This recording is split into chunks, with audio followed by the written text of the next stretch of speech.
자율신경실조증 진단은 일반적인 내과나 외과적 질환처럼 혈액검사, 엑스레이, 초음파, CT, MRI 등에서 명확한 원인이 없는 경우가 대다수입니다. 실제로는 여러 가지 검사보다는 환자분이 호소하는 증상이 진단에 더 중요한 역할을 하는 경우가 많습니다. 즉, 당뇨나 고혈압, 갑상선, 암 등에서처럼 검사를 통해서 진단이 딱 떨어지는 질환이 아니라 진찰을 통한 임상적 판단이 자율신경실조증 진단에 중요하다는 의미입니다. 그렇지만 몇몇 검사들은 자율신경실조증을 진단하는데 비교적 객관적인 보조지표로 사용이 가능하기 때문에 간단히 소개를 드리겠습니다. 우선 자세 변화에 따른 혈압과 심장 박동수 변화를 확인하는 방법이 있는데요. 이는 자율신경계가 혈관 탄성을 조절한다는 원리를 이용한 검사이고요. 앉았다가 일어날 때 맥박수의 뚜렷한 증가 없이 수축기 혈압이 20, 이완기 혈압이 10 이상 감소되는 경우 자율신경계에 이상이 있다라고 생각해 볼 수 있습니다. 그리고 발살바숙이라는 것이 있는데 숨을 크게 들이마시고 참게 하여 교감신경계의 아드레날린성 기능평가와 부교감신경계의 기능평가를 하는 방법입니다. 또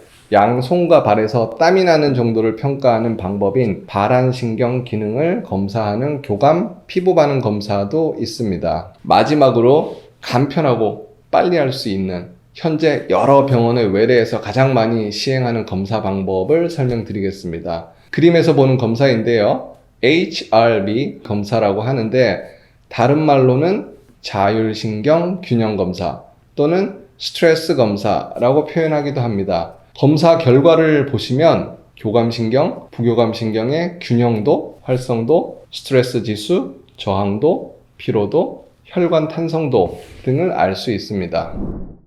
그런데 이런 검사들은 구조적인 문제가 아닌 기능적인 문제를 확인하는 검사이고 하루에도 몇 번 검사를 하게 되면 할 때마다 다르게 나올 수 있기 때문에 확진을 위한 검사가 아닌 진단을 보조하는 정도로 생각하는 게 맞을 것 같습니다. 앞편에서 말씀드린 신경계, 순환기, 소화기, 근골격계, 비뇨기, 피부 문제 등의 임상 증상이 보다 더 정확할 수 있음을 다시 한번 강조드리겠습니다.